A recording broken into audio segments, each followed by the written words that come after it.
మనం చూస్తుంటాము ఈక్విటీ మార్కెట్స్లో పబ్లిక్ ఇష్యూ జరుగుతుంటాయని. ఆదాని బాండ్ ఇష్యూ గురించి ఈరోజు డిస్కస్ చేయడానికి మన స్టూడెంట్ లలితేంద్రనాథ్ని పిలిచాము. Before we go to the information, మీకు ఒక బ్రీఫ్ ఇవ్వాలి ఇతను ఎవరని చెప్పి.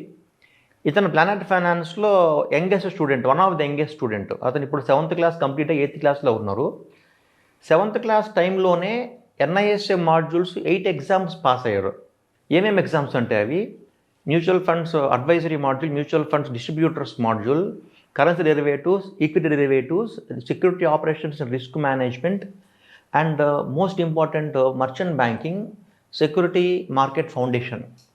ఇవన్నీ పాస్ అవ్వడం ఒక ఎత్తు అయితే, ఈ మాడ్యూల్స్ అన్నీ కూడా ఫస్ట్ అటెంప్ట్లో పాస్ అయ్యాడు, which is really big achievement for such an youngest kid. ఈ ఎగ్జామ్స్ ఎవరు రాస్తారంటే, స్టాక్ బ్రోకింగ్ కంపెనీస్లో ఎంట్రీ లెవెల్ జాబ్ తెచ్చుకోవడానికి, ఒక 5 lakhs 6 lakhs ప్యాకేజెస్కి తెచ్చుకోవడానికి సెబీ ఎగ్జామ్స్ కండక్ట్ చేస్తుంది. NISA అనే ఎడ్యుకేషన్ ఇనిషియేటివ్ ద్వారా ఆ ఎగ్జామ్స్ రాశారు. అయితే సరే, మరి పిల్లల్ని బాగా కష్టపెట్టారా సార్ అంటారు. అసలు పెట్టలేదు. రెగ్యులర్గా స్కూల్స్కి వెళ్తూనే 6 days per week, సండే మాత్రమే వచ్చి మన బీస్కూల్లో ప్రిపేర్ అయ్యేవాళ్ళు.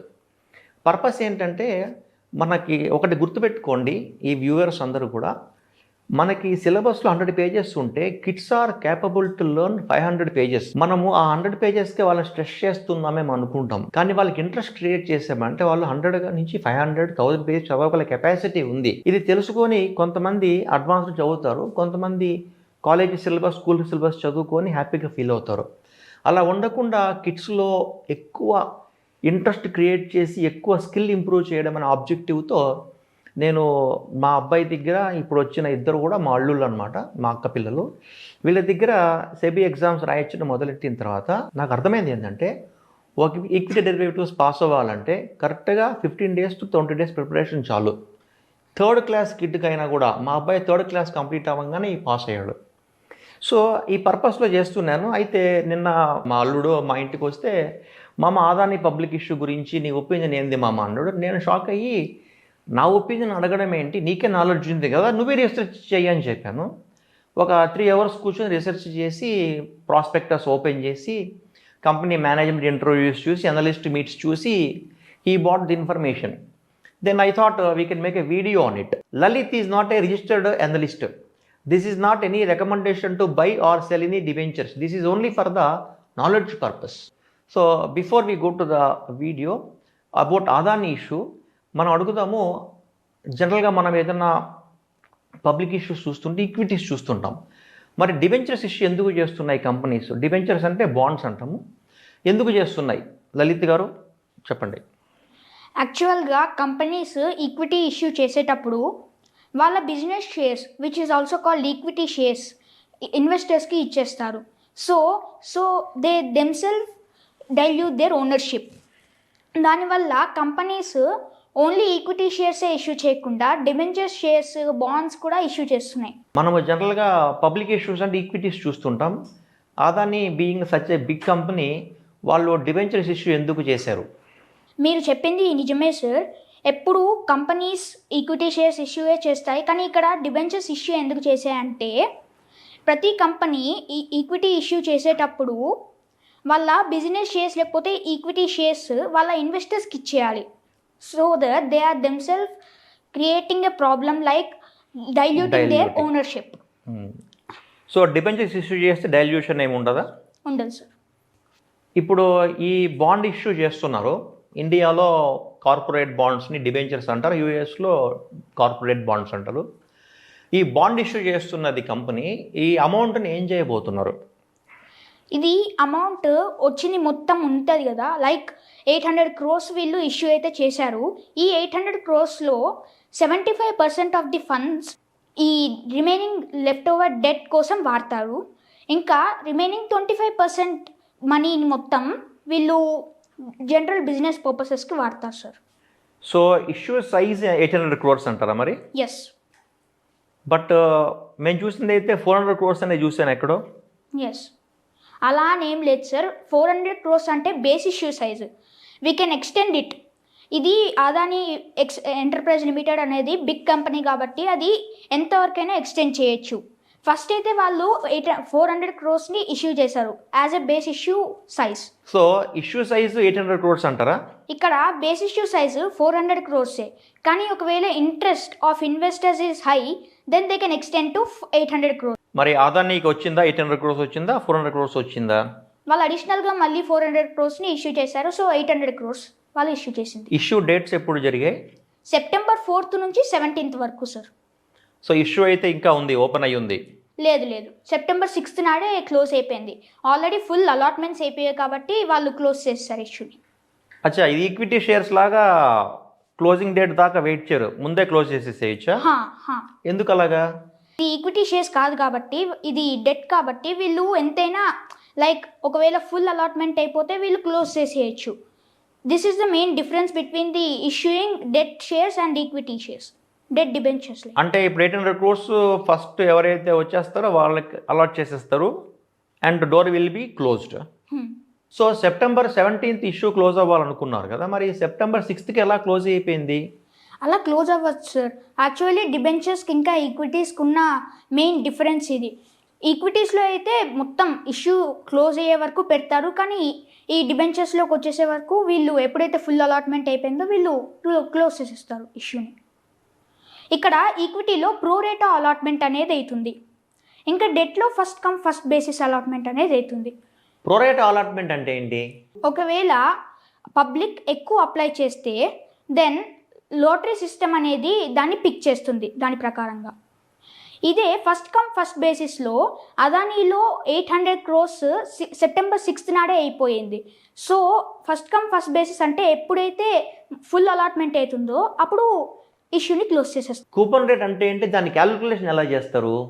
కూపన్ రేట్ అంటే కంపెనీ ఇచ్చే ఇంట్రెస్ట్ రేట్ అనమాట. ఇప్పుడు ఒకవేళ ఫేస్ వాల్యూ 1000 ఉంది, కూపన్ రేట్ 9.5% ఉందనుకోండి, అప్పుడు నువ్వు కంపెనీ మనకి యాన్యువల్గా 95 రూపీస్ ఇవ్వాలి. ఒకవేళ కంపెనీ ప్రాఫిట్స్లో ఉన్నా లాస్లో ఉన్నా వాళ్ళు ఇవ్వాల్సిందే. మీరు చెప్పిన ప్రకారం చూస్తే 2 yearsకి అప్లై చేస్తే తక్కువ కూపన్ ఉంది, 5 yearsకి అప్లై చేస్తే ఎక్కువ కూపన్ ఉంది. ఇలా ఎందుకు ఉంటుంది? యాక్చువల్లీ కంపెనీ నమ్మకం అనేది ఉంటుంది. ఇప్పుడు ఇన్వెస్టర్స్ 2 yearsకి తీసుకుంటే కంపెనీ మీద 2 yearsకి నమ్మకం పెట్టుకొని వాళ్ళు తీసుకుంటారు. ఒకవేళ 5 yearsకి చేస్తే 5 years దాకా నమ్మకం పెట్టుకొని కంపెనీలో ఇన్వెస్ట్ చేస్తారు. అలాగే కంపెనీ కూడా ఆలోచిస్తుంది. సో కంపెనీ లాంగ్ టర్మ్కి ఎక్కువ కూపన్ రేట్ ఇచ్చి షార్ట్ టర్మ్కి తక్కువ కూపన్ రేట్ ఇస్తుంది. సో మీరు చెప్పేది ఏంటంటే 2 yearsకి అప్లై చేసుకుంటే 2 years తర్వాత మన బాండ్స్ వాళ్ళు రిడీమ్ చేసేస్తారు. 5 yearsకి అప్లై చేసుకుంటే 5 years తర్వాత మన బాండ్స్ వాళ్ళు రిడీమ్ చేసేస్తారు. అయితే నాకు ఒక డౌట్ ఏంటంటే ఇది రిడీమబుల్ డిబెంచర్స్ అంటారు. అసలు రిడీమబుల్ అంటే ఏంటి, ఇర్రిడీమబుల్ అంటే ఏంటి? రిడీమబుల్ అంటే after a certain period or tenor, it may be 2 years, 3 years or 5 years. 5 years తర్వాత ఒకవేళ 5 years అనుకోండి, 5 years తర్వాత వీళ్ళు కూపన్ రేట్ ఉంటుంది కదా దాన్ని ఇస్తారు. సో ఈ ఇచ్చేదాన్ని చూస్తారు వాళ్ళు. ఈ డిబెంచర్స్ మనం ఈరోజు కొంటున్నాము, ఇవి ఏ రోజన్నా కన్వర్టబుల్ అవుతాయి ఈక్విటీస్లోకి ఏమన్నా? లేవండి. ఎందుకని? ఎందుకంటే మనం తీసుకుంటుంది నాన్ కన్వర్టబుల్ డిబెంచర్స్ కాబట్టి. ఈ నాన్ కన్వర్టబుల్ డిబెంచర్స్లో అసలు కన్వర్టబుల్ ఫీచరే ఉండదు. So we can't expect a converting feature అన్నమాట. ఇది సెక్యూర్డ్ అయిన డిబెంచర్స్ మనం ఇన్వెస్ట్ చేస్తే? ఎస్, సెక్యూర్డే. ఎందుకంటే అదానీ ఎంటర్ప్రైజ్ లిమిటెడ్ అనేది క్రెడిట్ రేటింగ్ ఏజెన్సీతోని రేటెడ్ అయి ఉంది. కేర్ ప్లస్ పాజిటివ్ అవుట్లుక్తో ఉంది కాబట్టి it is relatively very safety. అంటే సెక్యూర్డ్ కాకుండా కూడా డిబెంచర్స్ ఉంటాయా? ఎస్, ఉంటాయి సార్. డిఫరెన్స్ ఏంటి సెక్యూర్డ్కి అన్సెక్యూర్డ్కి? యాక్చువల్గా సెక్యూర్డ్ డిబెంచర్స్ అంటే ఈ డిబెంచర్స్ సెక్యూర్డ్ అయి ఉంటాయి, ఇంకా కంపెనీ అసెట్స్ కూడా సెక్యూర్డ్ అయి ఉంటాయి. దాంతోనే కూపన్ రేట్ అనేది ఇస్తారు వాళ్ళు. కానీ అన్సెక్యూర్డ్ డిబెంచర్ అంటే కంపెనీ అసెట్స్ ఏమీ సెక్యూర్డ్ అయి ఉండవు, కానీ వాళ్ళు ఇస్తారు కూపన్ రేట్ని ఇన్వెస్టర్స్కి. ఇక్కడ దీంట్లో మెయిన్ డిఫరెన్స్ ఏంటంటే ఒకవేళ కంపెనీ బ్యాంక్రప్ట్ అయిపోతే సెక్యూర్డ్ డిబెంచర్ హోల్డర్ వాళ్ళకే ఫస్ట్ ప్రిఫరెన్స్ ఉంటుంది అన్సెక్యూర్డ్ డిబెంచర్ హోల్డర్స్ కన్నా. ఇప్పుడు ఏదైనా కంపెనీ డెట్ ఇష్యూ చేస్తుందంటే మనము చూడాల్సిన రేషియో ఏంటి? డెట్ ఈక్విటీ రేషియో అంటే ఏంటి? డెట్ ఈక్విటీ రేషియో అంటే ఏం లేదు. డెట్ ఈక్విటీ రేషియో అంటే ఈ ఎన్నిసార్లు కంపెనీ డెట్ని రేస్ చేసింది కంపేర్ టు ఈక్విటీ. దీనికి ఒక ఫార్ములా కూడా ఉంది, చెప్తాను. Debt equity ratio is equal to total liabilities by total equity share holder funds. మనం ఒక ఎగ్జాంపుల్తోని అండర్స్టాండ్ చేసుకుందాం. అదాని ఎగ్జాంపులే తీసుకుందాం. అదాని ఎగ్జాంపుల్ ప్రకారంగా టోటల్ లయబిలిటీస్ అయితే 115,800 ఉన్నాయి. ఇంకా total equity share holders funds అయితే 44,100 ఉంది. దీన్ని డివైడ్ చేస్తే మనకు వచ్చేది 2.62%. ఇది బిఫోర్ ఇష్యూ. మనం ఇప్పుడు పోస్ట్ ఇష్యూ గురించి మాట్లాడుకుందాం, అంటే ఆఫ్టర్ ఇష్యూ గురించి. ఆఫ్టర్ ఇష్యూలో ఏమైందంటే ఈ 115,800 ఉంది కదా, విచ్ ఇస్ ద న్యూమరేటర్, దానికి మనము 800 ప్లస్ చేయాలి. ఎందుకంటే 800 వాళ్ళు టోటల్ ఇష్యూ చేశారు కాబట్టి. ఇది after the issue. So plus చేసిన తర్వాత మనకు వచ్చేది 116,600.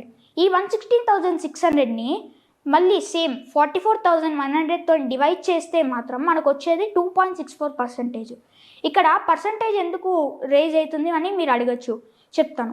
బిఫోర్ ఇష్యూ అయితే 2.62 టైమ్స్ ఉంది, ఇంకా ఆఫ్టర్ ఇష్యూ అయితే 2.64 టైమ్స్ ఉంది. సో ఇది పెద్ద ఇంపాక్ట్ ఏమి ఉండదు. ఇప్పుడు ఇష్యూ క్లోజ్ అయిపోయింది అన్నారు, ఎవరైనా ఇన్వెస్టర్స్ దీన్ని ఇప్పుడు కొనుక్కోవాలంటే పాసిబిలిటీ ఉందా? ఇప్పుడు అదాని షేర్స్ లిస్ట్ అయిన తర్వాత మనం జస్ట్ ఎన్ఎస్సి బిఎస్సి లానే మనం షేర్స్ కొనుక్కోవచ్చు. That doesn't have a limit also. ఇప్పుడు మనం అప్లై చేయాలంటే దానికి నెంబర్ ఆఫ్ లిమిట్ ఏమైనా ఉందా? ఇప్పుడు సెకండరీ మార్కెట్లో కొనాలంటే దీనికి లిమిట్ ఏమైనా ఉందా? యాక్చువల్గా బిఫోర్ ఇష్యూ అయితే 10 లాట్ సైజ్ 10 అంటే 10 NCDs మినిమం కొనాలి అప్లై అవ్వాలంటే. కానీ సెకండరీ మార్కెట్లో ఇట్లేం కాదు. సరే లలిత్, మీరు 7th క్లాస్ కంప్లీషన్ అయ్యే టైంకే 8 మాడ్యూల్స్ పాస్ అయ్యారు. You should be inspiration to many younger kids. Thank you sir. And I'm sure you will continue this enthusiasm for rest of your career and you will grow a lot. Thank you, sir. So I wish you going forward, you should see more success in your career. Thank you, sir. Thank you very much, Lalit. Thank you, sir.